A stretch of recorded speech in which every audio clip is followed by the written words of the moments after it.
Hey everyone, how you doing? Welcome back to the channel. It's wrap up time today, so let's go and have a look how my April reading went.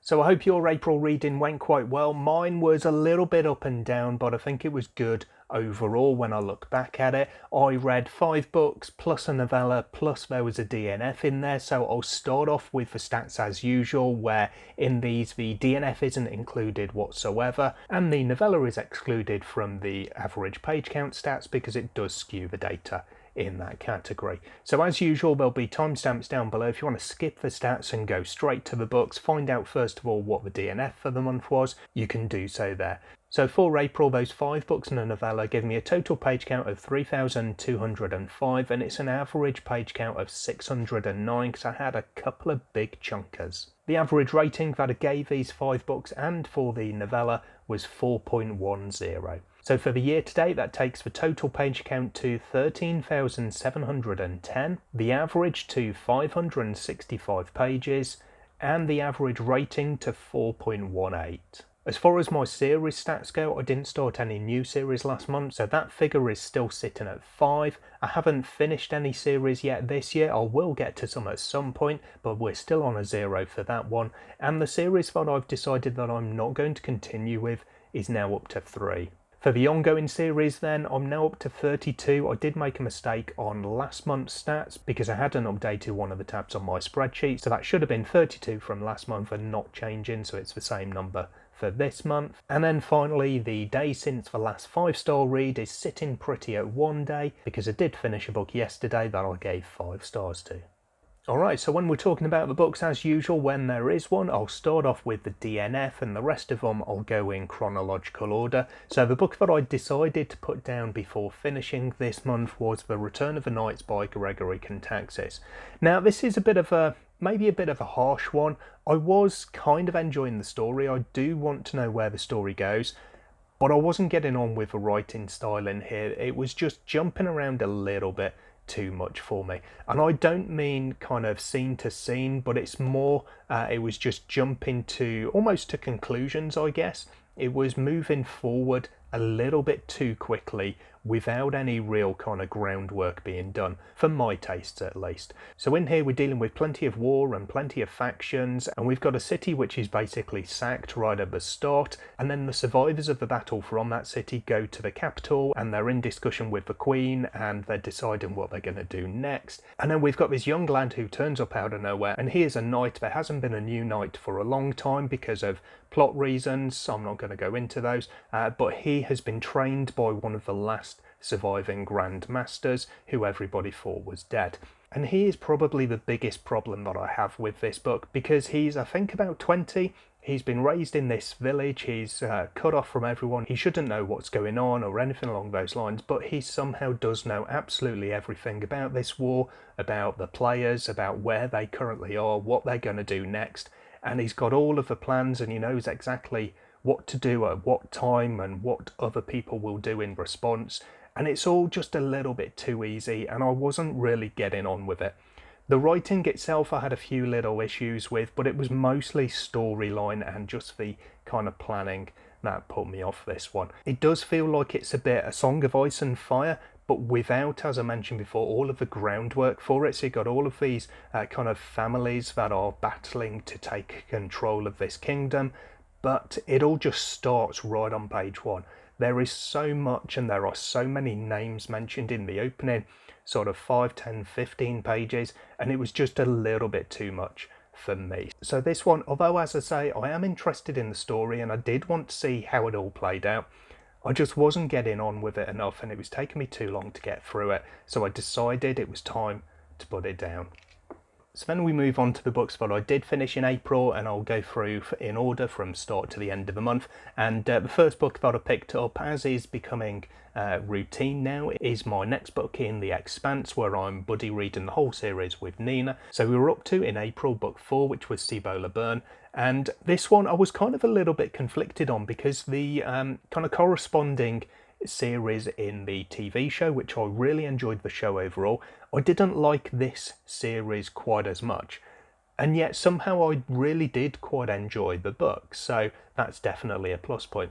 Again, like the last one, two of my favourite characters weren't really involved. They just had, I think, one chapter each at either end of the book, so that was disappointing. So there was basically no Bobby and basically no Avasarala, but some of the other bits I really did appreciate. And I think there was a bit of an expansion of some of the bits that I knew from the TV show, because obviously in adaptation you're going to miss things out, you're going to expand on things, you're going to change things to make it work for television. So it was quite nice to see some of those changes and the extra kind of nuance around certain events and certain scenes.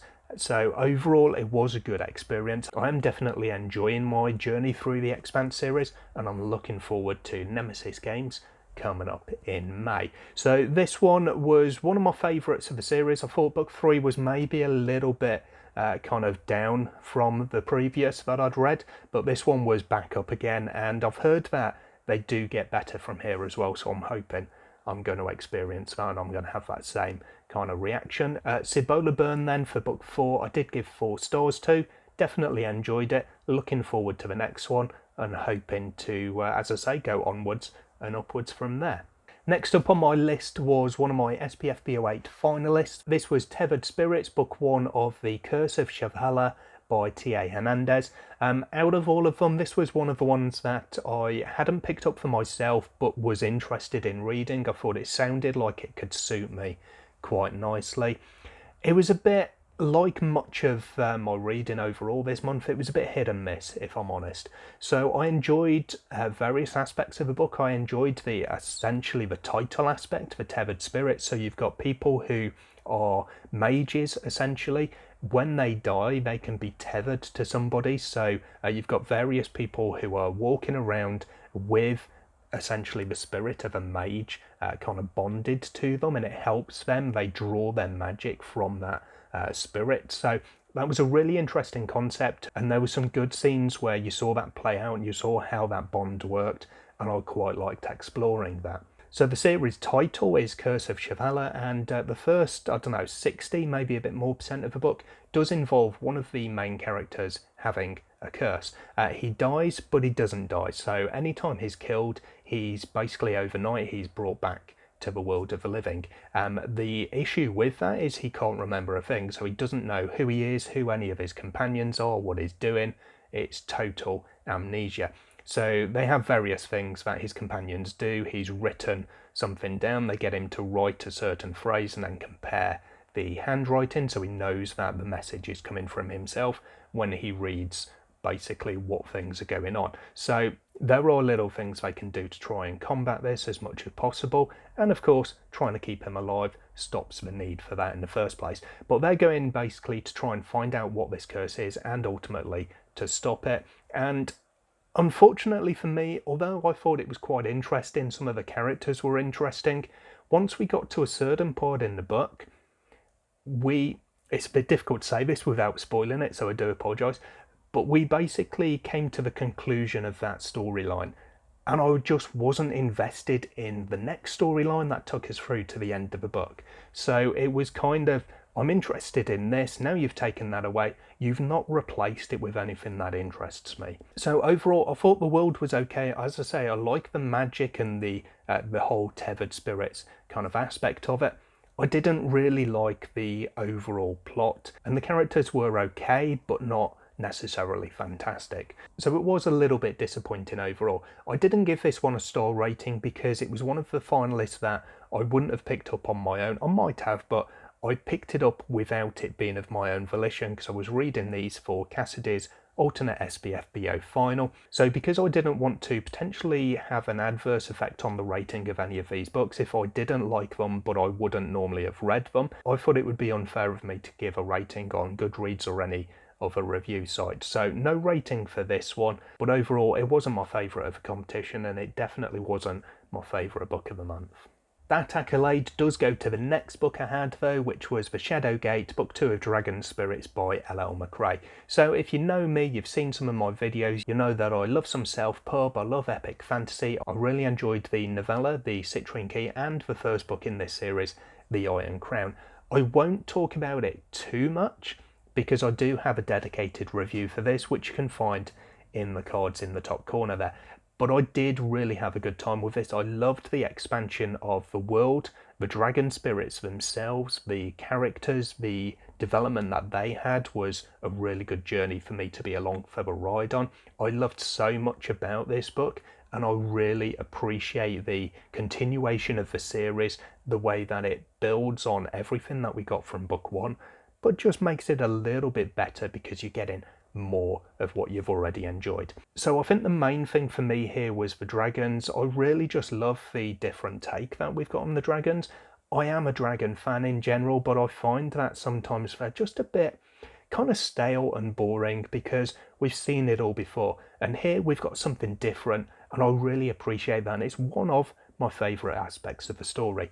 As I said, I really love the character development. The arc that every single character has is very different, but they all go through great changes through this book, and it's done in a nice way. It's not just wham, here's a big event, now you're changed. You can see the gradual change. There are trigger events, of course, with some of these, but you can see the gradual change in the characters as the story progresses, and I really liked that. If you want to hear more about my thoughts on this one, do check out the dedicated review, and you can read a rough transcript of that review on the Goodreads page for the book as well. I did give this one 5 stars. I absolutely had a great time with it, and I can't wait to get to the third and final book in the series. From there, I went back to SPFBO and my final finalist. This one I did give a rating to because it is one that I had on my list before I committed to reading the finalists, so a little bit different in that respect. But it was The Umbral Storm by Alec Hudson, book 1 of The Sharded Few. I saw this one, I think it was before the competition started actually. I saw the cover and thought that looks pretty cool. Definitely interested in checking it out. Read the synopsis, quite enjoyed the sound of it, so it was added to my list. Sadly, again, I didn't have the greatest of times with it. It might have been that there was just too much to live up to, kind of leaving it to last with the SPFBO finalists, saving the best till last, I was hoping. Sadly, it wasn't the best, though, for me. This one, I did, again, enjoy the world. There were some good aspects to it, but it was the writing that just didn't work for me. I found the first, I don't know how long it was, 100 pages, maybe, I don't know. It was just a little bit too slow. I just really struggled to get into it. The first couple of chapters kind of set me on my way. It was a bit of an introduction to the world, the characters, the main magic of the series, the kind of shards that people use to gain powers, essentially. And I was just bored. The first 2 chapters in particular just really bored me, and I just didn't get anything in the rest of the book that really helped it to recover from that, if I'm honest. So really disappointing. The magic was the best thing in here. It's something that I've seen before, so it wasn't unique to me, but I definitely preferred it here to where I'd seen it before. However, as I say, the main thing that I didn't like was just the writing. It didn't do anything for me. It was too slow to start with, didn't catch up from there, didn't get better from there, or better enough to kind of make me forget that I was bored in the early stages of this. So yeah, definitely disappointing. It does show for me, no matter how good a book is, no matter how good the idea is and some of the individual aspects of it, the world building and the magic in this one for instance, if you don't hook me from the start, you're fighting an uphill battle, and sometimes those hills are just too big to climb. This one, as I say, I did give a rating to because it was one that I was going to read even if not committed to, but it was one that I didn't enjoy too much, so it ended up being just 3 stars. So the next book I read was another big chunker of 800 pages. This is one that I read the first chapter of in a first chapter reads video, and I really liked that first chapter, so I continued with it last month, and this was Legacy of Ash, book 1 of the Legacy trilogy by Matthew Ward. So I've already said it for at least 2 books in this video, but I loved the world building, or certain aspects of the world building within this book. There was some really interesting things. The story itself, for an 800 page chunker, I had been warned that there was kind of a mini slump in the middle of it, and I do agree with that. I found that there was a bit of a shift. I was nicely trundling along, listening on audio, and I had to double check myself because I literally thought that I'd suddenly shifted and I was listening to a completely different book. So that was a bit weird, and it definitely threw me out the story, but it was kind of politicking as well. And although I don't mind a bit of that, it just changed the pacing at that point of the story, and just took me a little while to get back on track, essentially. So overall, I thought the story in this was pretty good. You've got lots of warring factions. It's definitely one that I would say is more of a military fantasy than maybe any other kind of subgenre. But I really enjoy that now and then, and I thought the battles that we had in here were pretty good. You've got your usual intrigue and betrayal, and I think everything worked quite well. Some pretty decent characters in here, but I don't think there were any that really stood kind of head and shoulders above any of the others. Any characters that I feel like I'm really going to remember months down the line. Overall, I'm glad I read this. I had a pretty good time reading it, but not enough to make me really want to go out and read the next book in the series. So with this one, I did give it 3.5 stars, but as I say, it is one that I've added to my not continuing list because I don't think I want to go through another similar size book to this one if I'm not really invested in the characters and the storyline. And then because I've finished my audiobook of Legacy of Ash, with a couple of days left to the end of the month, I decided to pick up Untethered Sky, a novella by Fonderly. So this is one that I'd seen previously. I tried to get hold of a copy on NetGalley, but it wasn't on NetGalley UK, so they declined me. And I wasn't going to buy a copy because, I will be honest, for a novella, this is hideously expensive.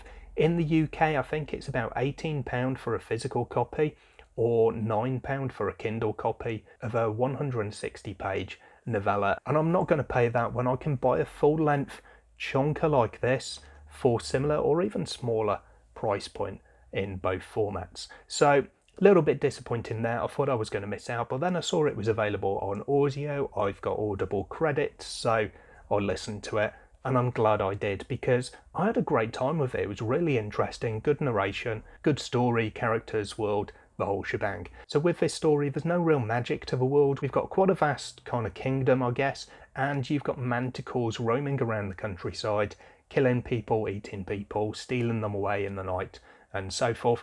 And then you've got these Rookas who go out and track down these manticores, basically. So the only kind of natural predator of the manticore is the rock, these giant eagles. And the Rookas are people who essentially form a bond with these birds and control them. They take them around in cages attached to the back of chariots, tracking down these manticores and then letting them fly free to hunt and hopefully kill them.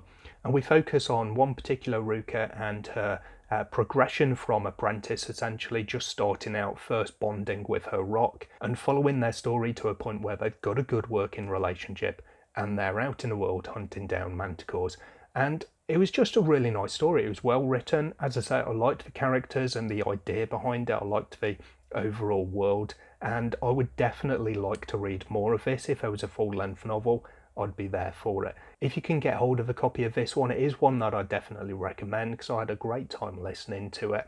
I'm sure it'll be just as good in physical or digital form if you can and want to afford to buy a copy that way as well. But this one I did give 5 stars to. It was a great novella, one of the best I'd say I've read, and a great way to round out my month. So that was my April reading. Hopefully I'll have a good or even better month in May. That remains to be seen. I'm back to reading my own books rather than the SBFBO finalists that I committed to reading. Let me know in the comments down below, as usual, how your reading month went. What was your favourite book that you read last month? Do you think I'd maybe enjoy picking it up as well? As far as my May reading goes, we might end up having a couple of buddy reads of some of those titles in my book club Discord. Check out the link down below this video if you want to come along and join in the great community we've got there, and maybe some of those buddy reads as well.